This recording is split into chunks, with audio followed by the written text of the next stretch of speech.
Ok, então agora estamos oficialmente gravando a nossa aula, né? Já jogamos um bocado de conversa fora não, porque acho que valeu a pena, né? Tudo que a gente conversa aqui acho que é interessante, faz parte do nosso conteúdo, faz parte do aprendizado, faz parte dessa relação aí ensino-aprendizagem, mas agora oficialmente nós estamos gravando o nosso conteúdo para ficar na plataforma para aqueles alunos que não puderam estar aqui presentes com a gente, que perderam, né, a meia hora inicial da aula aí, que eu acho que é muito bacana, mas eles vão conseguir acompanhar a partir dessa gravação, ok? Então, uma boa tarde formalmente a todos os senhores, uma ótima segunda-feira e uma ótima semana para todos nós. É uma grande alegria, será sempre um prazer entrar aí em cada lar, em cada local onde vocês estejam assistindo essa videoaula. Bacana?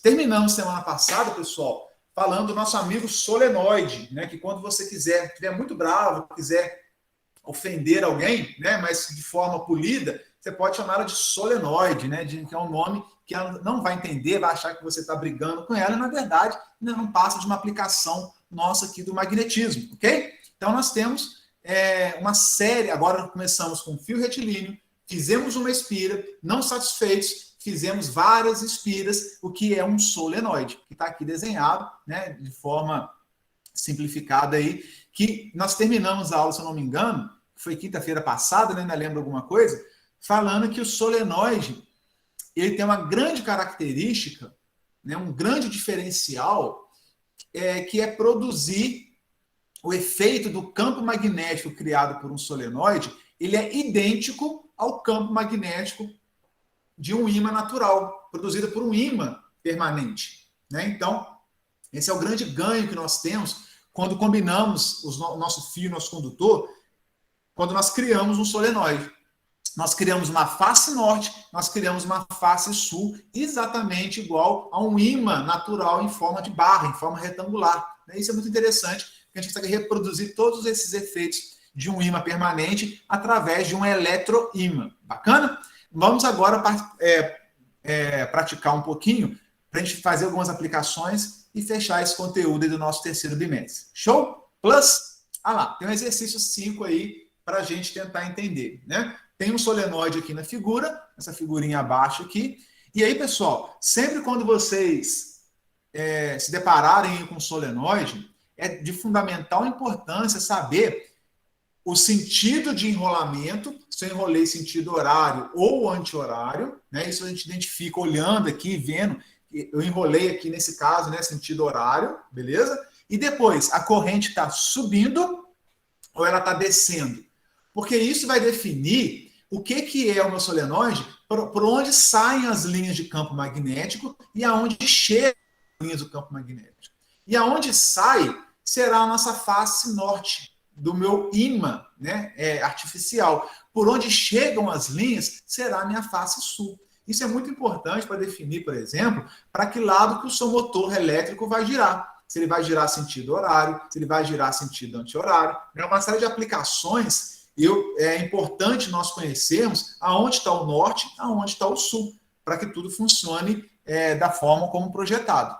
Show? Então, olha só, nós temos aqui um eletroímã, já identifiquei o sentido de giro dele, de enrolamento, né, das bobinas, das espiras, e aqui a corrente está subindo. Então, ela sobe, desce lá atrás, vem aqui, sobe de novo, desce lá atrás, sobe de novo, sobe, sobe, sobe. Por fim, ela desce e volta lá para a pilha, para a bateria, para a fonte que está alimentando esse solenoide com corrente. Show! E ele te pergunta o seguinte: qual é a direção e o sentido de B? O que é B, pessoal? B de bola? Não, B de campo magnético, não é assim?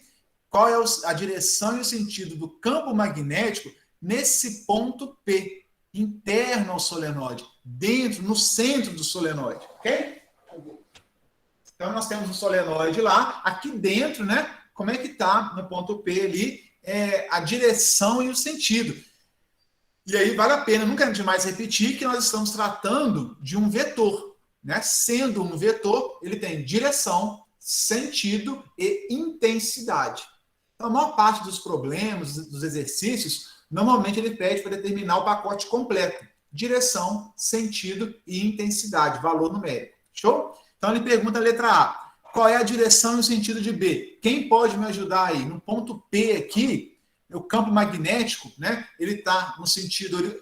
Já sabemos que é horizontal, Por que sabemos que é horizontal? Ora, aliás, sabemos que o campo magnético dentro de um solenoide tem sentido horizontal, ali nesse caso, sim ou não? A corrente está subindo aqui, não é? Ó, o campo magnético está entrando, ó. Aonde está subindo? Vou girar aqui, ó. A corrente faz esse caminho aqui, está sempre entrando. Então, as linhas do campo magnético tá nesse eixo aqui, ó, horizontal. Todos concordam comigo? Caio? Não? Cadê o Caio? Tá por aí? Renan? Concordo com você, professor. Então tá bom. Oi, professor. Renan, concorda comigo que o eixo ele é horizontal? Sim ou não? Concordo. Isso, concorda ou sem corda, né? E o sentido? Para a esquerda ou para a direita? O que vocês acham? Ah lá, se o condutor está subindo aqui, ele está nesse sentido aqui. Para mim aqui, não sei se essa câmera está invertendo, né, a imagem para vocês aí, mas olhem o slide, ele está, olha só, ele está subindo e desce aqui atrás. Então ele está entrando aqui, saindo aqui, ó, no sentido dos meus dedos. Está para a minha esquerda. Todos concordam? Quem concorda Para mim comigo? está para a direita aqui. Para mim Tá para a direita? Tá para a direita. Até você fazendo tá para a direita. Não, é porque a gente mas olhando... você tem que pensar que é uma câmera, né, meu Exatamente. filho? Isso é um reflexo. Tá pra esquerda, mas a gente olhando assim parece que é pra direita, mas é porque é a sua esquerda. Isso, é. Nossa, aprendi que câmera inverte agora. Gente. O Hugo acabou de me ensinar. Caralho, obrigado, Hugo. De nada, cara, de nada. Agora Beleza? Não, mas é isso mesmo, né? O importante é assim, todos concordam aqui, ó. Vamos olhar o slide aqui. Que no ponto P, a direção horizontal, sentido para as setinhas aqui, ó. Para mim, tá para minha esquerda aqui. Para vocês tem que dar o mesmo sentido da setinha. Faz aí dedão, rega da mão direita, subindo com a corrente aqui, subiu e aí tá para a esquerda. Para minha esquerda aqui, ó. Isso aqui é minha esquerda, tá, pessoal? Isso aqui é minha direita, tá? Então, esquerda aqui, ó. Beleza? Claro que vai ter esse problema aí da imagem, né? Enfim, quem trabalha com a imagem não é refletida, não. Espelhamento de imagem pode dar esse efeito, mas é importante entender esse desenho aqui. O Alisson conseguiu entender que o sentido do campo magnético criado aqui dentro do solenoide é horizontal e para esse lado aqui da esquerda? Conseguiu entender, Alisson? Daqui a pouco eu pergunto pro Alisson. Daqui a pouco eu pergunto pra ele. Daqui a pouco eu pergunto pro Alisson. Tá aí, não? É a próxima aula. Ele não tá aí, não? Por que ele não tá aí, não? Vocês estão confundindo o Alisson com o Alisson. É o Alisson com W. Ah, não é o Alisson professor, não. Não é o Alisson doidão, não. É o Alisson doidão. O outro, o Alisson. O Ala, né? São tudo doidão, é difícil saber quem é quem, né? Ok? Entenderam, pessoal? Então, olha só. Letra A, direção e sentido de B, horizontal para a esquerda. Letra B, a face X é norte ou sul?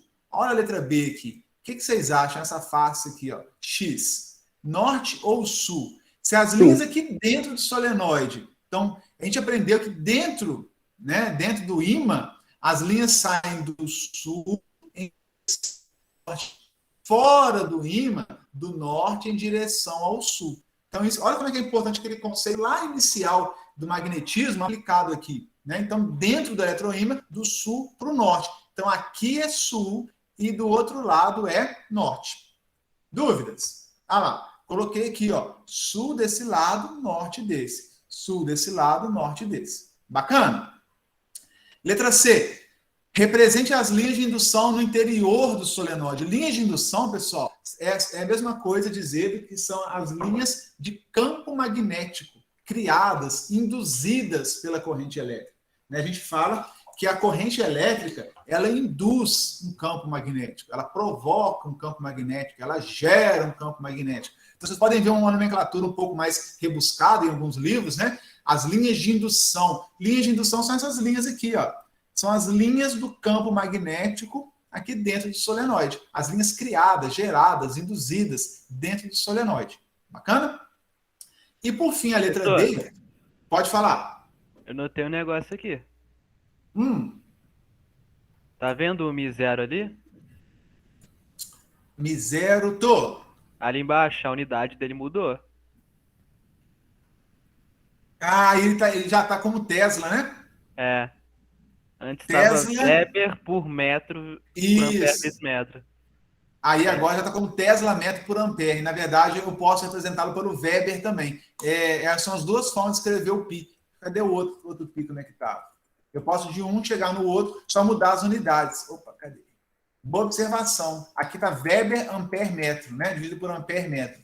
Ou então eu posso escrever como Tesla. Opa, cadê? Tesla metro por ampere.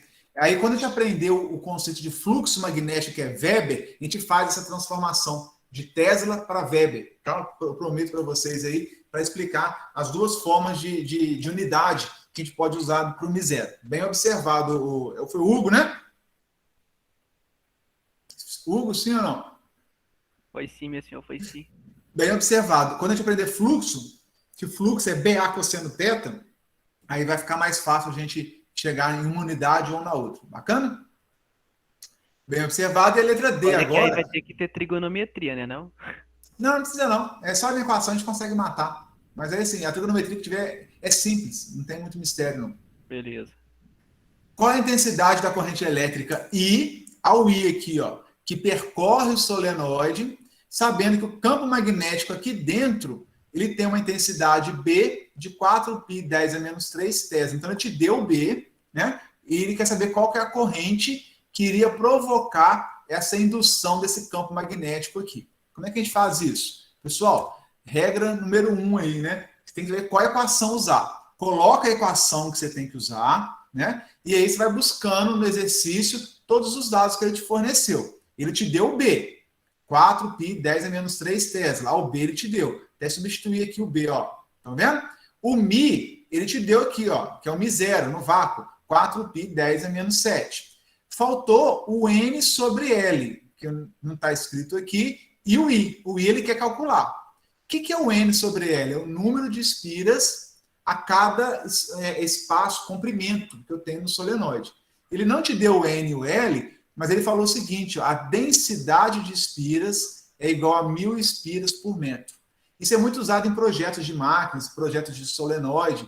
A gente não fala o seguinte, tem 1000 espiras em 10 centímetros, 1000 espiras em 3 centímetros. A gente não fala assim, é muito comum a gente falar densidade de espiras, que é 1000 espiras por metro. Então, se o seu solenoide tiver 1 metro, são 1000 espiras. Se ele tiver 10 centímetros, né, são 100 espiras. Então, é proporcional. O projeto ele define uma densidade que você tem que ter. Então, quanto maior for o seu solenoide, a densidade permanece a mesma. Eu posso crescer o solenoide 1 metro, 2 metros, 10 metros, que vão manter sempre essa densidade, esse número de espiras a cada 1 metro.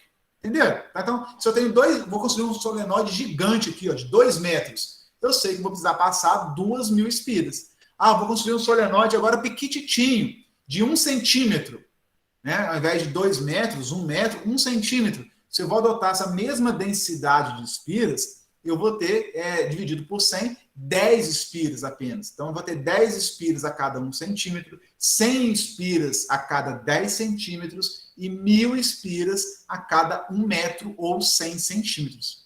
Conseguiram entender? Então, essa aqui já é a relação, ó, de 1000 espiras, que é o N, por 1 metro. Então, o N sobre L é 1000 por 1 metro. Entendeu? Então, eu vou substituir aqui, ó. 1000 por 1 é 1000. Botei o 1000zão aqui. E o I, que eu não sei, eu quero descobrir qual é essa corrente elétrica I, né, que vai me dar esse campo magnético de 4π10 a menos 3 Tesla. Joia? E aí, fazendo conta para um lado, conta para o outro, pega esse 4π, passa dividindo, 10 a menos 7, né, dividindo, o 1000 passa dividindo, o 10 a menos 3 fica aqui em cima, vai para um lado, vai para o outro, tapa na orelha, e vão que vão, corta π com π, 4 com 4, 10 a menos 3, aqui tem 10 a mais 3, com 10 a menos 7, fica 10 a menos 4, vai para cima, 10 a mais 4, com menos 3, fica 10. Todo mundo entendeu, viu? Quem não conseguiu, volta o vídeo e vai falando, em vez de aumentar a velocidade, diminui, que aí vai ver devagarzinho aí, tá? Mas sério, pessoal, aqui é matemática, né? Eu tenho aqui uma variável que eu desconheço, um lado, outro lado, esse lado todo eu passo dividindo, esse lado eu joguei para cá, né? E isolei o i, só isso que eu fiz. E aí sai cortando, né? Corta 4π, corto aqui, né? 10 a menos 7 com 10 a terceira, esse resultado aqui é 10 a menos 4. Na hora que eu passo 10 a menos 4 embaixo para cima, ele se transforma em 10 elevado a mais 4, que multiplicado por 10 a menos 3, repita a base 10, mais 4 com menos 3, dá mais 1. Então deu 10 amperes aqui. Tá? Façam, aí não confiem em mim, não. Faça uma conta, faça de um jeito, faça de outro. Multiplica, divide, corta para um lado, corta, faz conta. Você chega, todo mundo chegar nesses 10 amperes. Não vai ser agora, né? Mas eu gostaria que todos tentassem chegar nesse mesmo resultado. Pode vir alguma dúvida com relação ao algebrismo aí, pode perguntar lá no grupo, né? Eu, algum outro aluno vai te ajudar a resolver. O fato é que nós vamos ter aqui uma corrente de 10 amperes. O que significa? Se passar 10 amperes por esse condutor, eu vou produzir um campo magnético que tem a intensidade de 4π 10 a menos 3 Tesla. Ufa, mole, né, pessoal? Não tem mistério, não. Esses exercícios de magnetismo, no meu ponto de vista, são até mais simples do que os de eletrostática. Não sei o que vocês estão achando aí. Dúvidas? Podemos avançar? Show? Não tendo dúvidas. Vocês estão me escutando? Estou com o microfone fechado. Tá com o microfone fechado. Então você repetiu tudo. Assim, até agora não teve nada de soma vetorial, né? Quando no caso é... Não. A soma vetorial aqui no nosso caso, em Eletromag primeiro ano, que vai aparecer é mais gráfica. Até vou mostrar um exercício depois ali. Você tem mais que ter uma noção de gráfica da soma vetorial.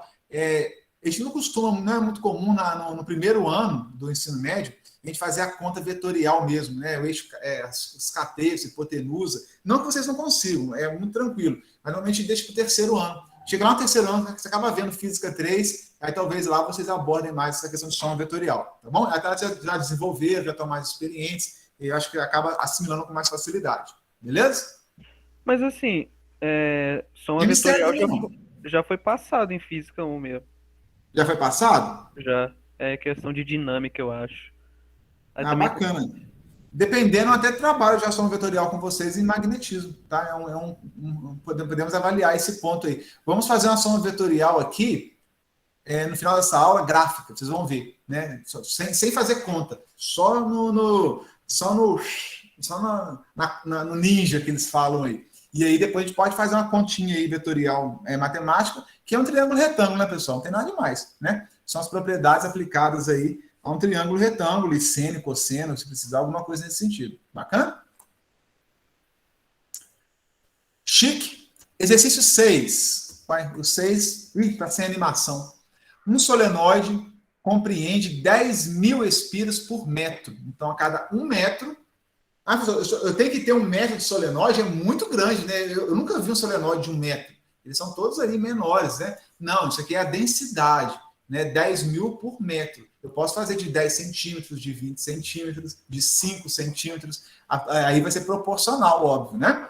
Então, um solenoide que tem essa densidade de 10.000 espiras por metro, calcula a intensidade do vetor indução magnética. Pessoal, o que é vetor indução magnética? Né? Nada mais é do que o campo magnético B criado por corrente. Só isso. Na região central, pela passagem da corrente de 0,4 amperes. É mais uma coisinha, uma continha simples aí. O μ está dado, né? O μ. O N sobre L é 10.000, que é 10 elevado a 4, não tem mistério nenhum, isso, né? A corrente é 0,4 amperes. Veja a expressão matemática do campo magnético criado por um solenoide, e aí não vão confundir, usar outra expressão matemática, né? De um fio retilíneo, de uma espira, tem que ser do solenoide. E aí vou ter o 4π 10 a menos 7 como μ. O N sobre L vale 10 elevado a 4, tá aqui, e o I 0,4. Multiplicando isso aqui, pessoal, 4 vezes 0,4 é 1,6. Π, deixei em π, e aqui 10 a menos 7 com 10 a mais 4 é 10 a menos 3, tá? E aí vale uma observação. É comum, né, a gente, às vezes, em magnetismo, expressar a resposta em função do π. O π é 3,14, 15, 16, aí vai aquela dízima periódica lá, né? Muitas vezes, mas eu quero multiplicar pelo valor do π. Perfeito, não tem problema. Não, eu vou deixar em função do π o meu resultado, 1,6 vezes π. Beleza. Porque quando a gente calcula o campo magnético, lá na frente, sempre vai ter algum outro π pelo meio do caminho. E normalmente π corta com π e zerou o π, né? Então eu não preciso ficar multiplicando por esse número quebrado, tal. Normalmente essas aplicações, ou eu deixo mesmo em função de π, resposta final, ou lá na frente eu acabo anulando, fazendo outros cálculos, que eles vão, um corta com o outro, ou fica π ao quadrado, eu deixo tudo em função de π, beleza? Joia, pessoal? Conseguiram entender? Bacana? Agora, esse aqui é o resumão do que nós vimos aqui, né? Condutor retilíneo, pilha circular, no interior do solenoide. Isso tem que saber, pessoal. Conforme vocês vão fazendo exercícios, resolvam aquela lista que eu deixei para vocês, vocês vão acostumando com essas expressões, vão acabar guardando, né? No futuro esqueceu, nada impede vocês de consultar um livro, consultar alguma literatura aí, para aplicar essa expressão específica, a forma geométrica que vocês têm na hora, beleza? Tem um exercício aí, ó, gostaria que vocês fizessem comigo em 5 minutos, pode ser? Ele envolve um pouquinho de circuitos elétricos e um pouquinho de magnetismo. Olha só, é lá da UFG, lá de Goiás. Aos dados aqui, os R's, 2R aqui é R, vale 3 ohms o R. A fonte de tensão vale 12 volts.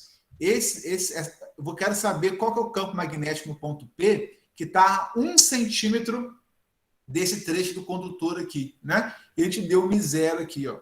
Ou seja, eu vou usar um conceito básico aí de circuitos de associação série paralelo de resistores, né? Para determinar a corrente elétrica e com a corrente elétrica determinar a 1 centímetro do meu circuito quanto que vale o campo magnético aqui. Vocês conseguem fazer isso? O que vocês acham? Mole? Ratão, mole para você aí? Ou não? Tem alguém vivo aí, gente? Ou vocês estão fazendo? Tô pensando aqui, filho. Tô pensando. Isso. Então pensei. Lara, tá pensando aí? Tô aqui. A Evelyn, tá por aí, não? Evelyn é nome chique, né, cara? Acho que ela não tá mais não. Ô, Evelyn, seu nome é de Hollywood, né, cara? Já conseguiu resolver aí? Nem dei tempo direito, né, cara? Gabriel tá aí também, Gustavo. Cadê o doidão? Não tá aí não, né? Filipão, mole. Aí, Filipão, mole pra você, hein? Renan. Tô vendo a galerinha que tá por aí.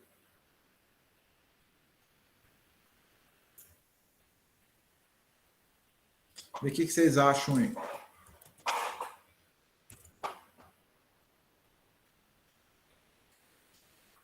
Dois minutos.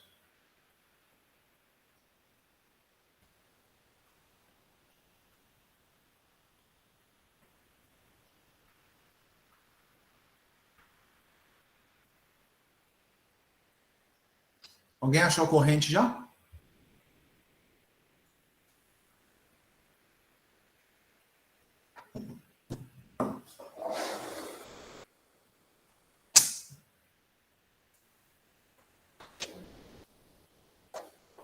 Quem achar a corrente aí, fala para nós. Quanto que deu a corrente elétrica em ampere? 4. 4 o quê? Pérez. Agora sim, Filipão. Agora sim. Mandou bem. Tem que falar a unidade, tá? Senão o resenha de corta ponto. Enquanto isso, vou ler o livro que vocês vão estudar semana que vem. Ó. Semana que vem, não. Ano que vem, de máquinas. Passa pra gente depois da sua. Vou passar. Aqui o circuitinho. Igual vocês estão vendo aí, ó. Eletromag e circuito CC. Esse circuitinho vocês vão trabalhar lá no próximo ano, no primeiro bimestre, segundo. Mistura tudo, né? Oi? Vai misturar tudo, né? Ah, mistura tudo. Por isso que eu já comecei a misturar esse exercício aí, ó. Mistura circuitos com magnetismo. Aí que fica bom, né? Verdade. Porque você produz algumas coisas, né?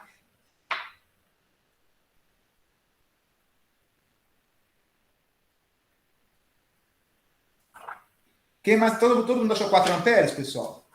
Ou só o Felipe? Só o Felipe? E quanto que deu o campo, Felipe? Tô calculando aqui. Hã? Tô calculando aqui. Beleza. Hugão, achou 4 amperes aí? Já tinha feito isso aí, professor. Tô quieto aqui na minha, tô almoçando. Ah, então fica tranquilo aí. Bom apetite. O que tem hoje aí? Lasanha, cara? Ah, não, hoje nós tá no arroz e feijão mesmo. Salada? Tá light? Isso aí, é almoço de. Segunda-feira tem que ser uma E não, saladinha, né? Um ovo e não cozido. sabe o que tá comendo, pessoa lá. E não respondeu, senhor. E não sabe o que tá comendo. Ô, Rafa, fica aí na sua que você come fio elétrico, tá? Não tem nada não. Que Ah, o Renan. isso? Renan é o Goku negro, né, Renan? Opa, Não eu. perguntei o Asa essa história, rapaz. A Thaís falou que o ovo cozido não rola. O ovo estalado é melhor, né? O ovo frito, né? Mas o ovo cozido você tem que fazer ele cozinhar pouco. Deixa cozinhar uns 3 minutos só. Não, pode deixar até uns 5. E ele fica mole por dentro, sabe? Aí fica uma beleza. Fica Ah, muito não, bom. professor. Você baixa Ah, assim não. na casquinha dele assim, só tira a tampa dele e come ele mole lá dentro. Ela fica espetáculo. Ah, não, mole não, professor. Tá doido? Tá É, ué. O durinho ovo aqui, cozido mano.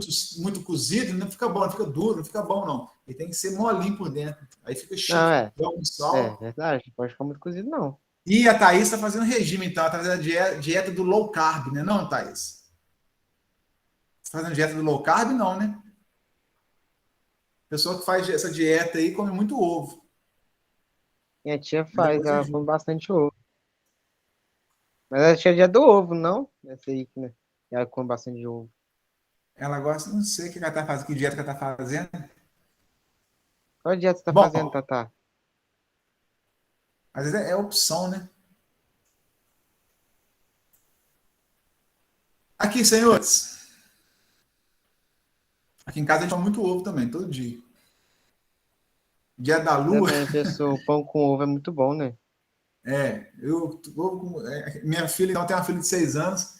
Chega à noite assim, antes de dormir, quer fazer um lanche, né? É um café com leite, um Toddy com biscoito, alguma coisa assim. Eu não quero ovo, tudo dela é ovo. Ela só come direto. Eu tô fazendo a dieta da sopa, Thaís. Tem um tempinho já, tem até que parar. Tô fazendo a dieta da sopa. Deu sopa, eu como. Tudo que tá dando sopa aqui, eu tô comendo. Misericórdia. Academia, só que malha aí. É cada piada, né, não, Ratão? É. Aqui, ó. E a dieta da lua igual da sopa, então. Onde é que eu parei aqui, pessoal? Vamos fazer esse exercício. Eu quero mostrar um negócio mais interessante para vocês. Como é que eu resolvo esse trem aqui, esse circuito? Tem alguém? Bom, se alguém não souber resolver esse circuito, eu vou falar com o meu xará, o Leandro Rezende, para apertar lá a prova de circuitos, hein? Brincadeira, né, pessoal? Abração para o nosso xará aí, Leandro Rezende. Meu amigo, né, e professor, aliás. Olha só, nós temos aqui algumas resistências associadas em série em paralelo. Né? A primeira que nós vemos que eu tenho esse 2R em paralelo com 2R aqui. Ok? Quanto que dá 2R em paralelo com 2R, meninos?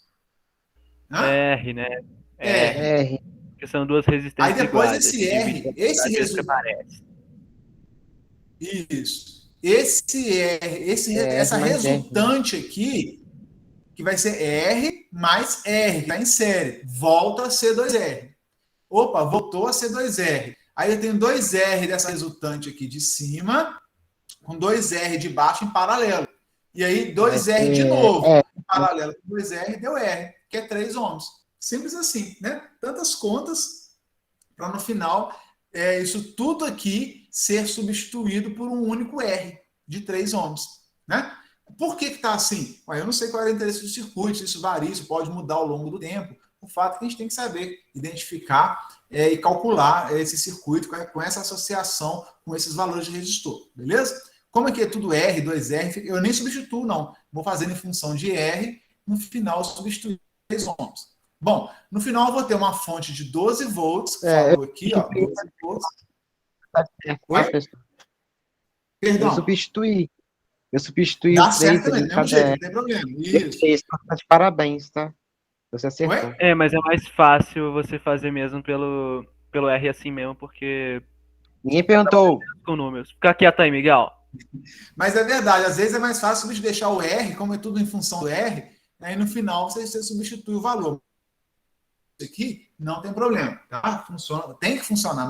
O bom da matemática é isso, ela é exata, né? Independente do caminho que você escolha, o resultado sempre vai ser o mesmo. Né? Isso é muito bom. Não tem ponto de vista, né? Só tem o resultado real, exato ali.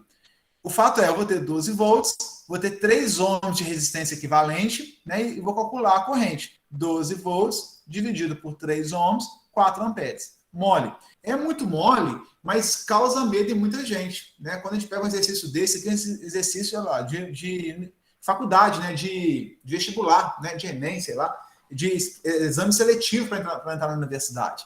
E muitas vezes ver esse circuito aqui, ainda pede campo magnético, a pessoa pira, né? Ela não consegue nem começar a desenvolver, já pula para a próxima questão e não quer nem tentar. Né? Nós aqui temos que ter a paciência, a tranquilidade de enxergar esse circuito, identificar as associações que existem nele, calcular a corrente e saber que com a corrente, essa corrente de 4 amperes produz um campo magnético ao seu redor, que nós vimos aqui no magnetismo. Né? Então, você tem que pegar todo o conhecimento aí, física, magnetismo, né? Circuitos, juntar isso para resolver. Muito simples essa resolução aqui, não tem nada demais. Mas espanta, acredita em mim. Né? Acredito que hoje em dia, mais da metade não iria conseguir desenvolver essa questão só de medo, só de olhar e não conseguir avançar. Tá?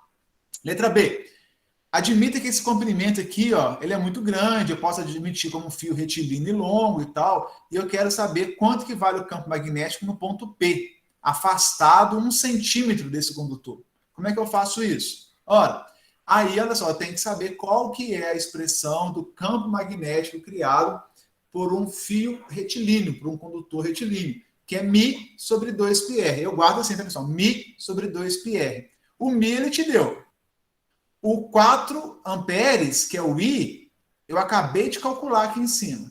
2π é 2π. E o raio é 1 centímetro, que, pelo amor de Deus, não vão substituir, perder a questão, né? Porque colocou 1 centímetro aqui embaixo. Vocês já são quase técnicos, né? Quase técnicos, olha só que beleza. E já sabem que as equações são todas no SI, Sistema Internacional de Unidades, onde a unidade de comprimento é metro e nunca centímetro. Então, eu vou substituir 1 centímetro é igual a 10 elevado a menos 2 metros. Né? Então, 1 dividido por 100, que é 10 a menos 2. Está aqui. Ó. E aí, fazendo conta, π sempre vai ter um π para cortar com ele. 4 dividido por 2 é 2, que vezes 4 é 8. Esse 10 a menos 2 sobe como 10 a mais 2, que vezes 10 a menos 7 dá 10 a menos 5 Tesla. Está aqui a resposta desse exercício, simples, rápido, né? Não precisa de calculadora para fazer, para executar, nem contas muito extensas, nada disso, faz de cabeça, mas muita gente, mais da metade, eu garanto para vocês, nem chega a desenvolver, começar a desenvolver, já pula, porque julga, né, que não vai conseguir executar. E para vocês vai ser muito tranquilo, beleza? Bom, acabamos essa parte um pouco matemática aí. E para fechar a aula e fechar o conteúdo também do terceiro bimestre, quero falar rapidinho sobre os eletroímãs e 2 aplicações aqui, só para vocês expandirem um pouco a mente com relação a esses possíveis os possíveis usos dessas tecnologias. Primeiro, pessoal, é o eletroímã. Tem até um vídeo, não sei se eu passo aqui na aula, se eu deixo para vocês passar no Siga depois, um vídeo que mostra, lá na escola a gente faz isso. A gente tem essas bobininhas enroladas bonitinhas aqui já, de fio de cobre esmaltado, tal. A gente já tem esse núcleo aqui que a gente coloca lá dentro para a gente poder perceber e criar um eletroímã. Tá? Como é que eu faço isso? Entra uma corrente circula, a corrente sai e aqui dentro eu crio linhas de campo magnético, ou campo magnético induzido, né? E por que eu coloquei essa barra de ferro aqui, ó? Aqui tem uma barra sólida de ferro, aqui tem um prego. Essa experiência muita gente faz em casa, né? Pega uma pilha, uma bateria, um fio condutor, enrola no prego e volta aqui. Acho que alguns de vocês já devem ter feito essa experiência em casa, né? Pode ser uma chave de fenda, pode ser um prego, qualquer coisa que tenha um núcleo de ferro aqui, ó. Passa um fio em volta e liga na pilha. Vocês vão ver que essa chave de fenda, esse prego, enfim, essa talhadeira, ponteiro, seja lá o que for, ela vai se desmontar. E você criou um eletroímã a partir de uma pilha e um fio condutor. E aí vocês podem me perguntar, professor, por que é bom usar no meio aqui um prego, um núcleo de aço, um núcleo de ferro? Por que vocês acham que é bom usar? Quem me ajuda aí? Por que ter um núcleo de ferro é importante? Alguém? Para intensificar o Permeabilidade magnética, né? Por causa da permeabilidade magnética. E olha só, o que a gente aprendeu? Que quando a corrente... Eu fiz mais espiras aqui, um solenoide, né? Aqui dentro, o campo magnético está sendo criado aqui dentro do meu solenoide. Criado aqui dentro do solenoide, né? Dentro do solenoide. Se eu preencho o interior do solenoide, se eu preencho aqui, ó, imagina que o meu braço é ferro magnético, eu tenho um braço aqui, ó, do Wolverine, né? É ferro magnético, preenchi o espaço do meu solenoide, enrolei aqui por fora. O que acontece? Eu já tenho campo magnético criado pelo solenoide aqui dentro, já existe um campo B criado aqui, e esse campo B, ao passar por esse núcleo de ferro, de aço, de material ferromagnético de modo geral, ele vai imantar esse material. Então, agora, além do campo magnético criado pela corrente circulando no solenoide, já tem um campo magnético aqui, esse campo magnético vai criar um outro campo, ele vai imantar o ferro, ele vai imantar o aço. Então, agora, é todo mundo junto. Eu tenho um campo magnético criado pelo solenoide, e essa barra de ferro aqui dentro, ela vai ser imantada, porque agora eu imantei os seus ímãs elementares. Lembra aquele só de ímã elementar? Eu organizei os ímãs elementares desse prego. Então, o prego funciona como um ímã, além do próprio campo magnético que é criado aqui dentro. Então, eu vou somar 2 campos magnéticos aí. E aí é muito mais intensa. O meu equipamento, o meu eletroímã, ele se torna muito mais intenso. E aí vale uma observação. Se eu preencher com esse ferro aqui, um prego de ferro, eu desligo a pilha, a imantação do ferro, de ferrite, se for um núcleo de ferrite, ele também tende a desaparecer. Fica muito fraquinho, vai ficar alguma memória residual, muito fraquinha, mas a maior parte vai sumir, porque o campo magnético que fazia os ímãs elementares se organizarem, ele desapareceu. Se eu preencher esse núcleo com material de aço e outras ligas, na hora que eu tiro a pilha, ele vai guardar, ele tem um ponto de memória magnética muito maior do que o do ferro, do que um ferrite. E ele vai guardar o magnetismo por um bom tempo. Ele vai guardar mais de 50% do magnetismo. Ele vai guardar uma grande quantidade. Então, a gente faz muito isso quando nós queremos imantar, por exemplo, uma chave de fenda, né? Eu pego uma chave de fenda, que normalmente é de aço, eu passo um condutor, um fio por ela, ligo numa bateria de 9 volts. Fica ali alguns segundos segurando aquilo ali. Na hora que eu tiro a pilha, desenrolo o fio, a minha chave de fenda de aço, ou chave Phillips, ela tende a permanecer imantada por um bom tempo e com uma boa qualidade, uma boa quantidade de magnetismo. Aí eu uso ela para quê? Para aproximar de um parafuso. O parafuso gruda na chave de fenda. Não sei se já viram isso, né? Ou se vocês já imantaram alguma chave de fenda, já compraram ela imantada. Tem muito lugar que já vende ela imantada, né? Isso é muito bom para quem trabalha com parafuso pequenininho, né? Quem trabalha com computador, placa-mãe, às vezes você vai desmontar tudo apertadinho, cheio de fio ali de baixo, uma placa em cima da outra, aí o parafuso cai lá atrás, sua mão não chega, né? É difícil de chegar, você pega a sua chave de fenda, vai lá, pesca, né? Encosta no parafuso, ele vem agarrado à chave de fenda, né? Então é muito comum nós da área de elétrica trabalhar com chave de fenda imantada, tá? Se a de vocês não for, vocês podem fazer imantação em casa, caseira aí. Mole? Entendeu? Ô, Chique, professor, né? Pode falar. e se esse prego fosse de cobre, o que ia dar? De cobre, nada, porque o cobre, ele não é um material ferro, ele é paramagnético, né? Se eu não me engano. Ou até diamagnético. Ah, Acho que não, ele é pera, eu achei paramagnético. que ele era dimagnético. Eu queria Acho pensar que ele isso. é diamagnético. Agora estou em dúvida. Misericórdia, estou em dúvida aqui. Vou dar os slides aqui que está escrito lá. O fato que o cobre em si, um prego de cobre, ele não vai se imantar. Isso é fato, ele não vai se imantar. Vai permanecer ainda com o efeito de um eletroímã? Vai, por causa do solenoide.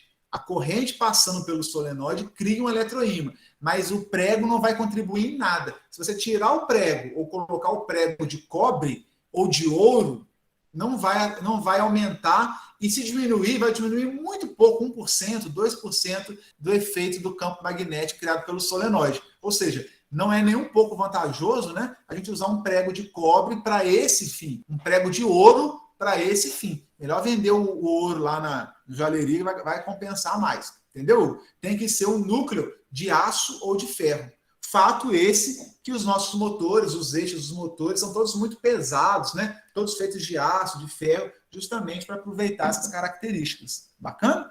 Boa pergunta. Não, eu E pergunto aí, assim, você conseguiria colocar um material que fosse tão diamagnético que acabasse anulando o efeito aí do próprio solenoide e isso fazesse com o eletroímã deixasse de ser um eletroímã por causa do material? eu acredito que não, porque os mesmos materiais que são muito diamagnéticos, eles são muito próximos a um. Isso significa que eles são muito próximos ao núcleo de ar, ou núcleo no vácuo, entendeu? Os materiais diamagnéticos, teria que ver a tabela certinha, tá? Não posso estar falando uma grande besteira aqui, mas os materiais que nós vemos aí que são diamagnéticos, eles são próximos da unidade, ou seja, eles são ligeiramente abaixo de um. Então, eles são ligeiramente diamagnéticos. Eles são fracamente repelidos numa situação dessa. Então, eu acredito que você estaria numa situação muito próxima do ar. Por isso que eu falei que iria reduzir muito pouco os efeitos do campo magnético criado pelo solenoide, entendeu? Porque, normalmente, os que eu conheço, assim, que a gente trabalha mais no dia a dia, eles são próximos a 1, não são muito inferiores a 1, não é 0,9 alguma coisa, 0,8 no máximo. Eu nem sei qual é o material mais diamagnético que existe. Vale uma boa pesquisa, não vale não, Gão? Vamos pesquisar aí qual o material mais diamagnético que existe. Qual que é a sua permeabilidade magnética relativa? Relativa por quê? Eu vou comparar ela com o ar, né? Se for 1, é igual ao do ar. Se for 0,99, é quase igual ao do ar. Então, vamos pesquisar depois qual é o material mais diamagnético que existe. A gente pode ter uma surpresa aí. Uma excelente pergunta. Gostei. Chique. E aí, pessoal, olha que interessante.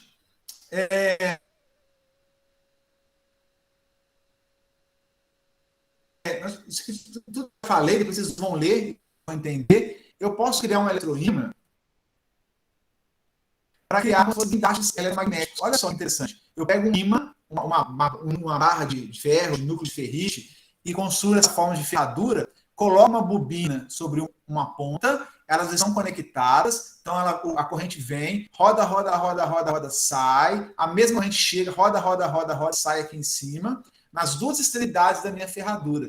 Se eu fizer isso, enrolado da forma correta, né, eu vou ter um polo sul de um lado, um polo norte de outro. Entendeu?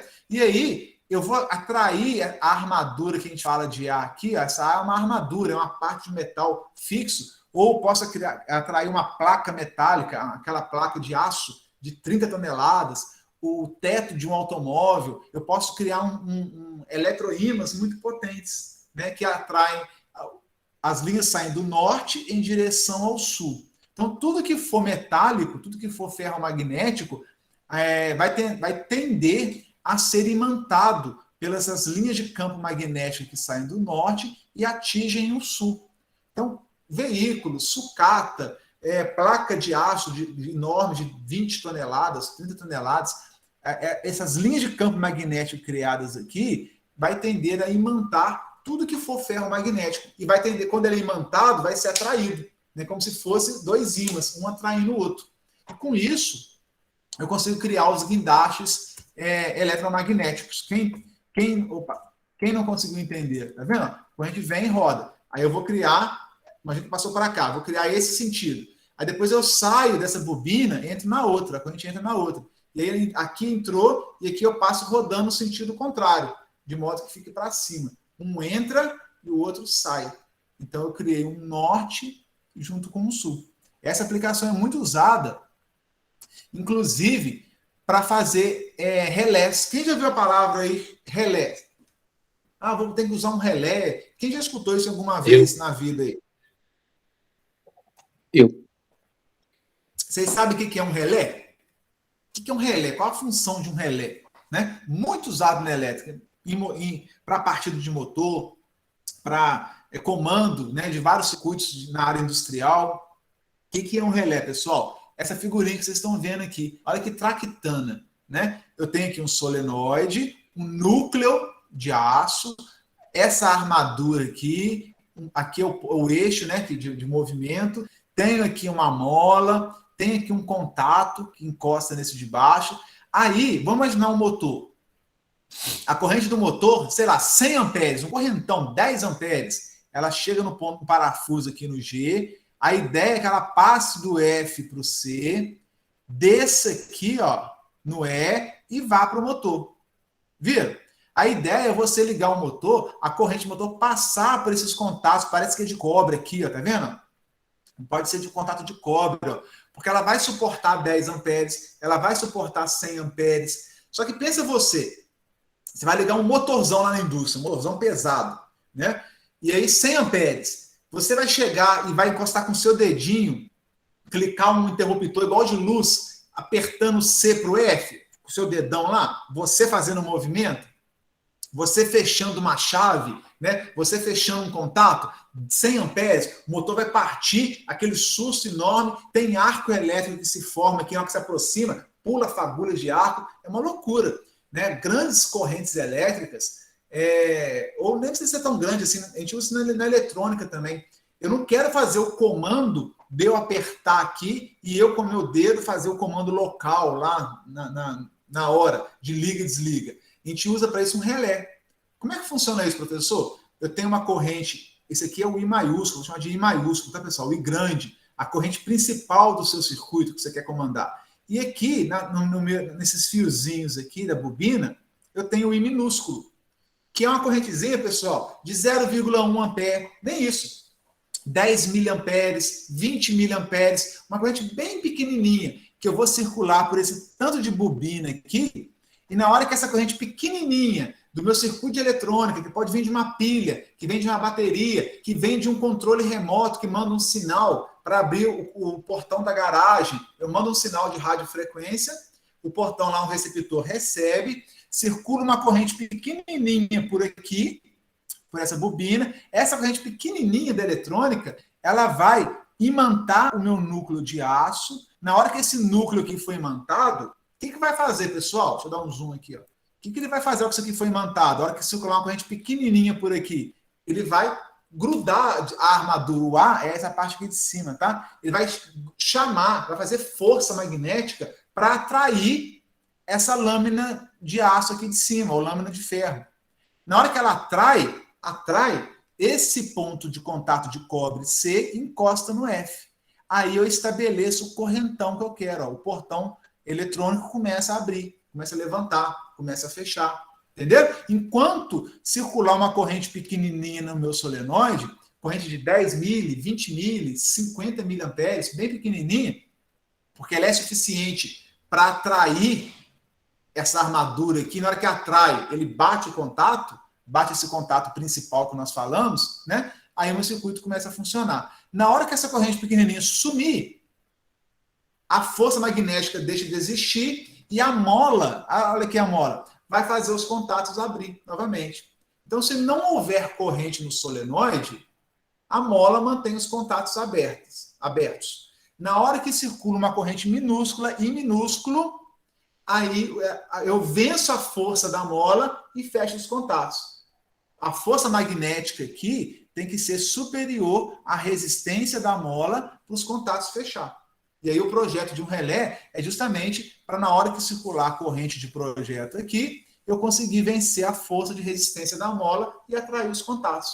Então é interessante, pessoal, essa aplicação de relés, porque eu posso mandar um sinal via celular, via internet, via radiofrequência do meu controle remoto, eu apertando um botão em outra sala, mando uma corrente bem pequenininha no meu solenoide e fecho um circuitão, que é abrir e fechar um portão, que é colocar um motor para rodar, para funcionar, uma bomba, um compressor, um motor de um navio, o que você quiser, à distância. Viram só que legal? Então o relé tem essa finalidade e seu funcionamento é puramente eletromagnético.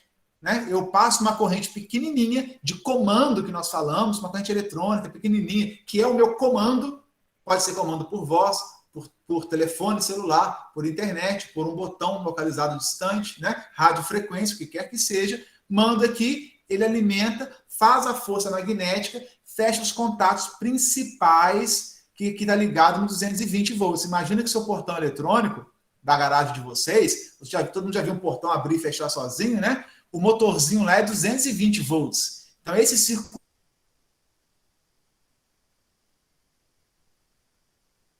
circuitão aqui, ó, é de 200 volts. Circuitinho pode ser de 12 volts corrente contínua, pode ser de 3 volts de pilha corrente contínua, comandando um circuitão de 220 volts, de 440 volts, no caso de motores na indústria. Entendeu? Viram que legal? Mas, professor, esse circuitão de 220 não tem problema de encostar nessa bobina fraquinha, não? Ah, uma boa pergunta. O circuitão de 220, ele está passando por aqui, ó, onde está meio cor de ouro aí, como se fosse um cobre, tá? Ele está passando aqui, vem por aqui e vem para cá. Em nenhum momento, esse aqui, ó, tem um isolante aqui, tá, Caio? Ó. O dourado não está encostando com prata aqui, não. Então, a corrente do circuito principal, 220, 440, ela só passa aqui pelo dourado. Ó, ela vem aqui, desce e segue seu caminho. Ela não desce aqui não, tá? Ela não tem esse ponto de contato com o solenoide, não. Essa corrente pequenininha, ela vem de outra fonte, de uma pilha, de uma bateria, e ela não se mistura com o circuito principal. Essa, inclusive, é a grande vantagem, que evita que você tome choque, que você fique exposto aos perigos do circuito principal. Entendeu? Ah, bom, entendi. As correntes não se... Inclusive, vamos pensar alto aqui, pensar grande. Tem disjuntores que são de subestação, que são de 138 mil volts, 138 kV, não é nem 220 não, é 138 mil volts, 500 mil volts. E eu tenho que mandar o disjuntor fechar, abrir e fechar uma chave seccionadora, abrir e fechar. Como é que eu faço isso? Né? Imagina, sei lá, você lá e fechar uma chave de 500 mil volts na mão. É inadmissível, né? O arco elétrico que se forma, ele te queima na hora. Ninguém vai lá, pega uma chave de 500 mil volts e fecha ela. A gente manda um circuito que, nesse caso de subestação, é um circuito normalmente de 220 volts, alternado, ou em torno de 120 volts corrente contínua, por aí. A gente manda uma bombina, um solenoide, que é totalmente controlado dentro da sala de comando da subestação, né? Eu mando lá, aperto um botão, ou dou um comando no computador, na tela do computador, ele manda uma corrente aqui, nessa tensão de 120 volts, mais ou menos, 220, por aí, para comandar o circuito grande de 500 mil volts. Então, eu uso lá, né, o circuito de comando em baixa tensão para fechar um disjuntorzão de subestação que dá aquela pancada, aquele arco elétrico, que vocês vão ver mais no terceiro ano, mas já devem ter visto em alguns vídeos, né? Fecha aquele arco elétrico, aquela coisa maravilhosa toda, com circuitos totalmente independentes. E você sentado no ar-condicionado, clicando na tela do computador, comandando um circuitinho bem simples, tranquilo, de baixa intensidade, você consegue comandar um circuitão aqui, ó, de altíssima tensão. Eles não se conversam, entendeu? Conseguiu entender? Entendeu, faz sentido. Tinha um Felipe que levantou a mão. Professor, o relé, normalmente ele tem um terceiro, acho que pino, borne, não sei, para ele receber informação, não tem um negócio desse? Aí depende do relé, né? Tem relé simples na eletrônica que não tem... Oi? Pode falar. Não, pode falar, não, era... Aí tem vários tipos de relé, né? Tem vários tipos de relé. Os relés simples de eletrônica, onde você não tem informação de nada, você joga uma corrente, ele fecha. Vai ter relés, aí você vai para a área industrial. Aí ele te dá uma série de informações. ele te fala se o contato está fechado, se está aberto, ele tem multiplicador de contato, né? Então você pode, na hora que isso aqui bate, eu posso fechar uns contatos e abrir outros. Então, às vezes, na hora que um fecha, o outro abre, né? Eu posso trabalhar com lógica em reversa, lógica inversa, melhor dizendo. Então, aí você vai só. Quando eu vou para a área de proteção, a gente dá o nome de relé de proteção, que é algo parecido com isso, mas o objetivo já é outro. Eu já consigo falar se o meu disjuntor está aberto, está fechado, se a corrente, eu consigo monitorar a corrente que está passando no circuito, se a corrente está alta, se a corrente está baixa, né? Aí tem uma série de tecnologias que vão sendo incluídas nos relés de proteção. Mas a premissa básica dele é essa que está aqui, entendeu? E vocês vão ouvir falar demais de relé. Na nossa área, tudo é relé.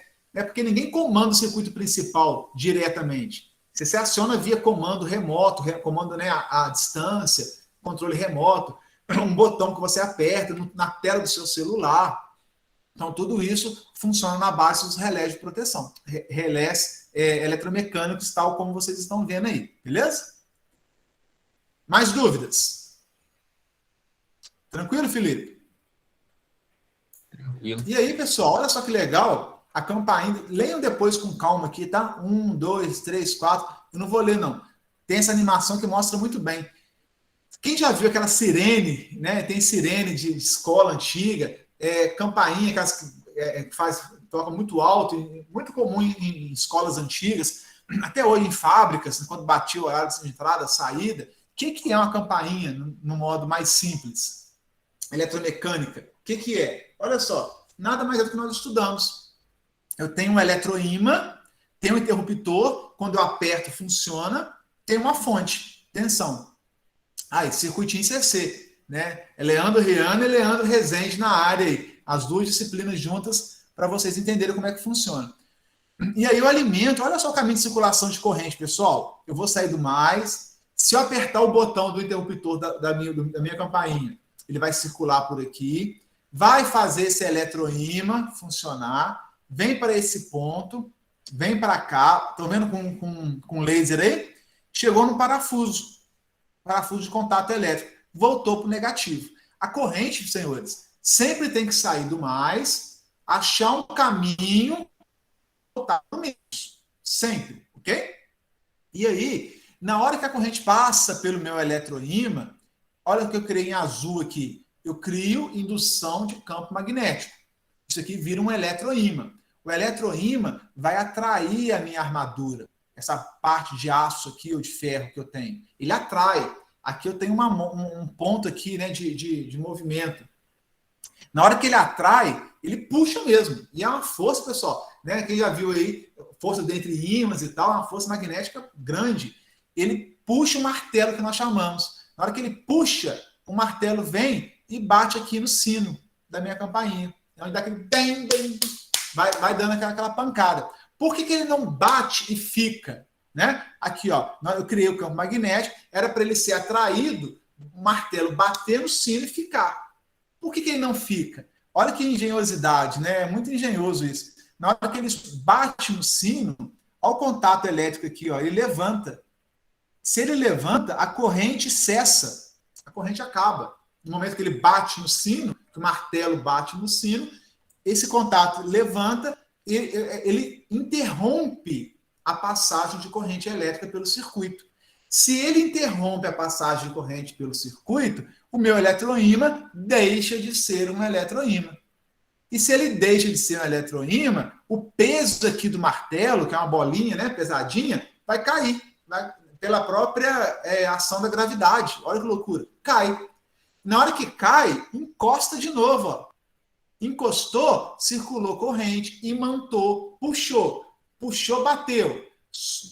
A corrente sumiu. Corrente sumiu, ele vai cair. Então ele vai ficar nesse cai, fechou contato, atraiu, bateu. Bateu, cai pela gravidade, porque sumiu o contato, estabeleceu o contato de novo, bateu. Então ele fica nessa rotina frenética, né? Nessa busca incessante aí, enquanto o meu interruptor estiver sendo pressionado. Esse é o princípio eletromecânico de uma campainha. Olha só, bacana. Que durante muitos anos, né, foi utilizado até hoje. Tem gente que, por exemplo, que acha que Eu tenho aqui em casa, inclusive, que o telefone, né, o barulho do telefone ou do interfone não é suficiente para você ouvir. Às vezes é uma casa, você está na garagem, está lá em cima, está afastado, você não escuta o interfone tocar. Aí você pega o sinal do seu interfone ou do seu telefone, eu tenho isso aqui em casa, você liga ele aqui, ó. Enquanto a pessoa estiver apertando o interfone da sua casa ou o telefone estiver tocando, esse circuito ele vai ser alimentado e você coloca uma campainha que é bem mais barulhenta, né, que tem sino, martelo, do lado de fora da casa. A vizinhança inteira vai escutar quando alguém bater na sua casa, quando alguém tocar o interfone, né? Aqui em casa tem um quintal, tem um morro aqui em cima, aqui atrás, que a gente costuma estar lá e não escuta. Aí eu coloquei um esqueminha desse na campainha. Quando alguém aperta o interfone lá embaixo, toca dentro da minha sala e toca aqui no meu escritório. Mas se eu estiver lá fora, eu não escuto. Então eu coloquei um esquema desse lá fora, que aí o martelo batendo no sino aqui dá um barulhão, uma sirene muito alta, né? Quase que a rua dele escuta aqui, tem alguém tocando aqui em casa, entendeu? É uma forma de você aplicar isso que a gente está estudando. Simples demais, né? Enquanto alguém estiver lá com o dedão na campainha, isso aqui, o martelo está batendo no sino, né? E sempre estabelecendo a corrente e sumindo a corrente para fazer esse movimento, utilizando a ação da própria gravidade. Viram? Ou você pode colocar uma mola também, puxando aqui para baixo, algumas campainhas que podem trabalhar deitadas, né? Aí a ação da gravidade não iria influenciar, até uma molinha também, que puxa ela sempre para baixo. Então, sumiu a corrente, a mola puxa ela de volta.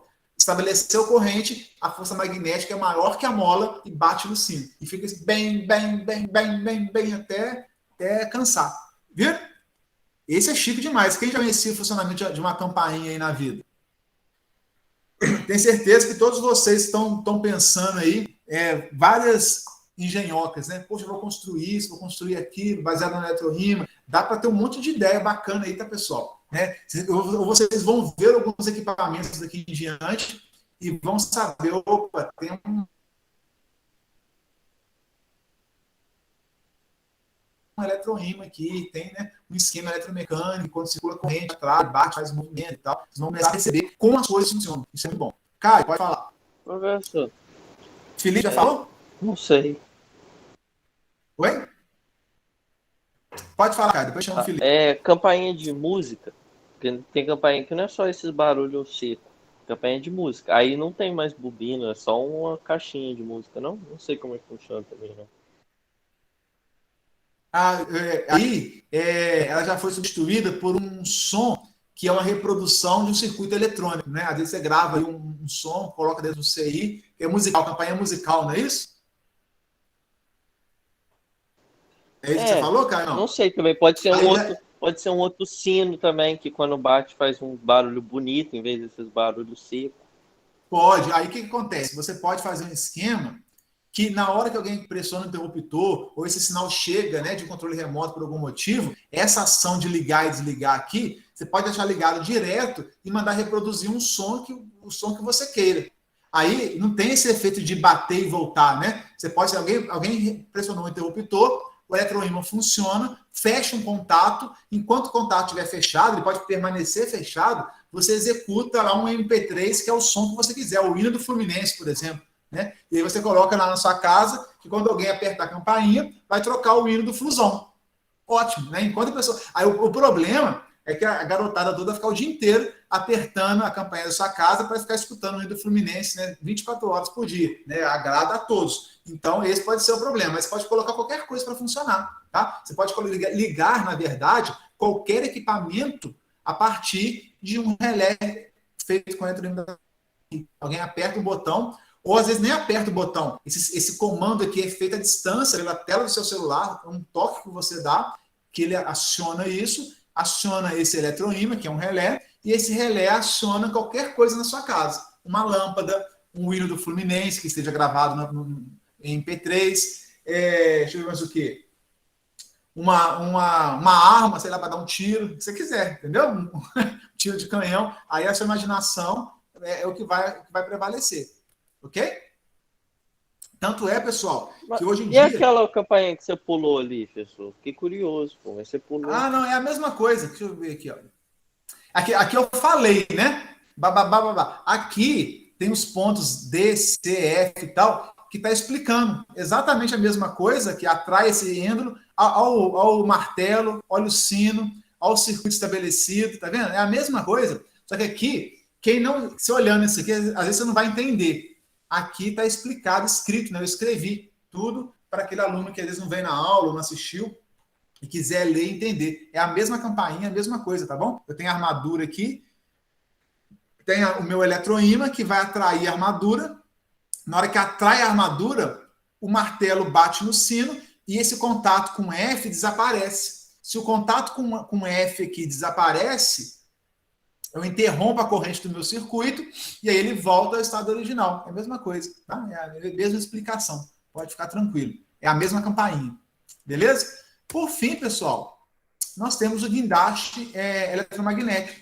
Eu falei que você cria aqui, ó, uma linha de campo magnético aqui que vão atrair placas de aço, sucata, veículos, o que vocês quiserem atrair. Tá? Então, é outra aplicação muito comum aí. Na verdade, hoje, quando a gente trabalha com guindastes que movimentam cargas extremamente pesadas e que são metálicas, óbvio, né? É muito mais econômico e tecnicamente viável você construir guindastes eletromagnéticos do que guindastes mecânicos mesmo. Eu pinço, faço força mecânica, hidráulica normalmente, para poder fazer esse movimento. É muito mais vantagem utilizar esses guindastes eletromagnéticos. Show? Pessoal, tem um exercício aqui, pode falar.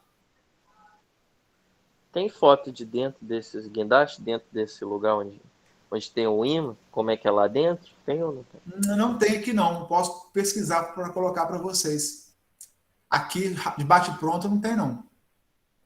Mas eu posso pesquisar. Eu queria ver como é que é a bobina lá dentro, sabe? Vamos ver se eu acho um esquemático direitinho. É muito usado em usina siderúrgica e tal, a pessoa da manutenção. Ver se eu acho um desenho, um diagrama direitinho e mostro para vocês. Outra coisa que vale a pena vocês pesquisarem também é o fogão de indução. Já comentei acho que umas aulas para trás aí. Chegou a hora de pesquisar um pouquinho mais, né? Eu vou sugerir essa pesquisa para vocês sobre o fogão de indução, que é uma tecnologia que está vindo para ficar, né? O custo está caindo muito, a gente está começando a ver já em vários lares já as pessoas utilizando o fogão de indução em substituição ao fogão a gás, tá? Então, é uma tecnologia bacana aí também, que é tudo que a gente estudou aqui, aí mostra o esqueminha da bobina por baixo, como é que é feito tudo. Acho que eles vão gostar de estudar. Beleza? Eu trago na próxima aula, estou mandando no grupo para vocês. Show, pessoal. Para a gente fechar aqui, esse exercício eu passei na atividade avaliativa umas semanas para trás aí. Normalmente dá alguma dúvida, né? Eu tenho duas correntes. A gente está o quê? Está entrando ou está saindo? O que vocês acham? Uma corrente aqui idêntica a essa, ó. Pela nomenclatura de projeto aqui, ela está entrando na tela ou está saindo da tela? O que vocês acham? Saindo tá da por aí tela. ainda? Oi? Saindo da tela, né? Isso O aí. Hugo tá por aí, não? Acho que o Hugo foi tomar um café, né? Ó, Tava tá na louça, saindo. Tá Tava- saindo. Eu fui comer a sobremesa. Ah, entendi. Segunda-feira é só fruta de sobremesa, hein, Hugo? Pois é. Tem que ficar saudável na segunda. Então, deve estar comendo uma jaca aí uma hora dessa, né? Olha só. Qual que é o campo magnético no ponto P? Normalmente dá uma certa dúvida esse exercício. Ninguém me perguntou nada, né? Eu não sei se todos entenderam ou se não entenderam. O fato é, eu vou fazer aqui, olha o campo magnético criado por essa corrente saindo da tela. Desenhei em vermelho aqui. Ela passa pelo ponto P nesse sentido, ó. Aí é vetor, puramente vetor. Como vocês já viram vetor, análise vetorial, vocês vão entender. Então, a corrente I vermelha passou por aqui. Esse outro condutor está saindo da tela com a mesma intensidade. Então, lá no ponto P, eu vou criar uma circunferência em volta desse condutor aqui, com um raio que passe pelo ponto P. Criei ela, o raio está passando pelo ponto P. Criei uma outra circunferência roxa passando pelo ponto P. Então, percebam, pessoal, qual que é a resultante dos vetores de campo magnético da corrente da minha esquerda e da minha direita. Estão desenhadas aqui. A primeira corrente produz essa componente vetorial, nessa direção, nesse sentido, e essa outra corrente aqui em roxo produz essa outra componente vetorial. Entenderam? E no ponto, o que o ponto P está vendo não é cada uma separadamente. Ele está vendo a resultante das duas. Qual será a resultante se tem uma força aqui, ó, atuando para essa direção, esse sentido, e outra aqui para baixo? Qual será a resultante? Né? Você está parado lá. Aí um puxa o seu braço nesse sentido, o outro nesse. Para onde que você vai andar? É intuitivo, não é? Olha lá, olha o preto aqui. Ó. A resultante que eu vou ter do vermelho com o roxo é uma resultante de campo magnético que está na direção horizontal para a esquerda. Número 1 aqui. Ó. Todos entenderam? Então, quer dizer, isso... mas se eu decompor aqui, fazer a soma vetorial, né? Eu ponho o vermelhinho aqui para cima, pego o roxinho e coloco aqui, ó. Vou chegar no mesmo resultado. Né? Se eu fizer a soma vetorial, ou olhando graficamente aqui, dá para perceber que a resultante é esse preto aqui. Né? Eu tenho um puxando aqui para cima, o outro puxando aqui para baixo, e a resultante vai estar nesse sentido aqui. Conseguiram entender esse exercício aí? Só fiz análise gráfica, não fiz conta, não usei trigonometria, né? Eu só fiz aí na questão, olhando e percebendo qual que seria a resultante para responder o exercício para você ganhar tempo. Dúvidas? Não? Sem dúvidas? Conseguiram entender? Felipe, tranquilo? Tranquilo. Eu também cheguei a pensar que não podia ser a 5 ali. Eu pensei que talvez Não pudesse podia. anular ali, mas... Por que não se anula? É um bom pensamento. Por que não se anula, né? Imagina você, o Felipe, né? Isso. Felipe, imagina que eu faço força no seu braço puxando nessa direção. E outra pessoa faz força no seu outro braço te puxando nessa direção aqui de cima. De acordo com essa direção para baixo, outro aqui para cima. Para onde que com a mesma intensidade? Porque aqui a corrente é a mesma, a distância que eu estou do ponto P é a mesma distância, mesmo Mi e mesma corrente. Então a intensidade do roxo e do vermelho é a mesma. Então, se tem alguém te puxando para baixo aqui e para cima com a mesma intensidade, para onde que você iria se movimentar? Você consegue perceber? Um puxando nessa mão aqui, outro nessa mão. A tendência é que você não vá para frente. Ou se for um carrinho também, né? Você pega um carrinho aí, com 4 rodas, e você faz amarra um barbante, puxa nessa direção e nessa direção com a mesma intensidade. Para onde que o carrinho vai se movimentar? Não é para frente? É, Na não, direção do eixo pra B. frente. Conseguiu entender? Então perceba Mas aqui, que elas não se anulam. Oi? por exemplo, mas se esse ponto P ele tivesse bem ali no meio ali, ó, sabe ali? Aí se anularia, por exemplo? Aqui? Isso, Se tivesse isso. aqui, aí passaria uma para baixo, deixa eu ver, ó, uma para baixo e a outra passaria para cima. Também não, também iria movimentar para cá, porque uma estaria aqui para baixo, a outra estaria aqui para cima do mesmo jeito. Ele também iria se movimentar para cá. É diferente se você mudar uma corrente aqui, ó. As duas estão saindo, então? Uhum. Então, se eu tiver uma saindo, tá para cá, a outra entrando, aí movimenta para baixo, também não dá. Para anular, eu teria que ter um vetor campo magnético. Esse aqui está para cima. Eu teria que ter um vetor campo magnético aqui para baixo, ó, anulando ele. Deixa eu ver se eu consigo desenhar aqui, quer ver? Para anular, eu teria que ter isso daqui, ó. Eu teria que ter um vetor, a corrente 2 teria que produzir um campo magnético que tivesse assim, ó. Vê se vai conseguir. Ah lá, conseguiu enxergar aí mais ou menos? Tá. Aí eu teria, por exemplo, 2 Tesla nessa direção, nesse sentido, para cima, a outra exatamente contrária. Então, cada um puxando o seu braço em direções totalmente opostas. Aí você não se movimenta, você fica parado no mesmo lugar. Aí a resultante é nula. Aí eu teria essa resultante nula aqui, ó. Se eu tivesse forças completamente opostas. Aqui não, eu tenho uma puxando aqui para um lado, outra puxando para o outro. Se for um carrinho, eu puxar com arame não, como é que chama? Cordinha, né? Fugiu o nome, barbante. Reproduzir essa experiência aqui, ó, ele vai andar para cá. Pode até pegar um carrinho Hot Wheels aí na sua casa, sei lá, um carrinho que você tem aí, amarra um barbante, puxa para esse lado com uma mão e para esse lado com a outra. Perceba que ele vai andar para esse lado, ele vai se deslocar para frente, né? Agora, se eu tiver puxar exatamente o oposto, aí ele não tem para onde ir, aí a resultante é nula. Compreendeu? Beleza. Show plus, pessoal? Bacana. Então tá bom. Pessoal, já são 3h23. Acabou que era para ser uma aula rápida hoje, mas a gente vai falando, contando o caso aí, mostrando os exemplos. A gente acaba se empolgando um pouco, mas acho que fechou bem o nosso entendimento. Concluímos, né, com a graça de Deus aí, o nosso conteúdo do terceiro bimestre. Tá? Teremos uma atividade avaliativa hoje, a nossa prova bimestral semana que vem, para a gente poder já iniciar o quarto bimestre. Estamos indo de acordo com o planejamento, bacaninha. Tendo dúvidas, pessoal, coloca lá, né, e para a gente poder resolver. Oi? Semana que vem tu não vai ter aula, não? Semana que vem não tem aula, é a prova bimestral. Sem aula, somente a prova vale 5 pontos, alguma coisa assim. Deixa eu ver. Vale 5 pontos a prova, dia 29 de novembro. Ô, professor, Oi? eu tinha te mandado mensagem também perguntando se podia colocar a porcentagem lá do segundo questionário.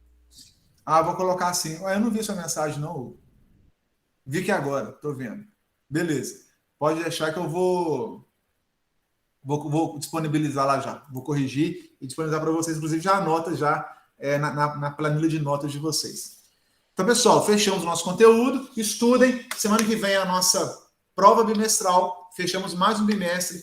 Uma boa tarde, uma boa semana, uma excelente semana para todos vocês, de muito estudo, muito trabalho, de muita alegria, diversão e oração para todos vocês. Fiquem na paz do Senhor Jesus e até a próxima. Valeu, Até a professor. próxima. Valeu, Boa professor. semana. Obrigado pela aula. Ótima semana para todos vocês. Obrigado, pessoal. Falou, professor. Aí, Valeu.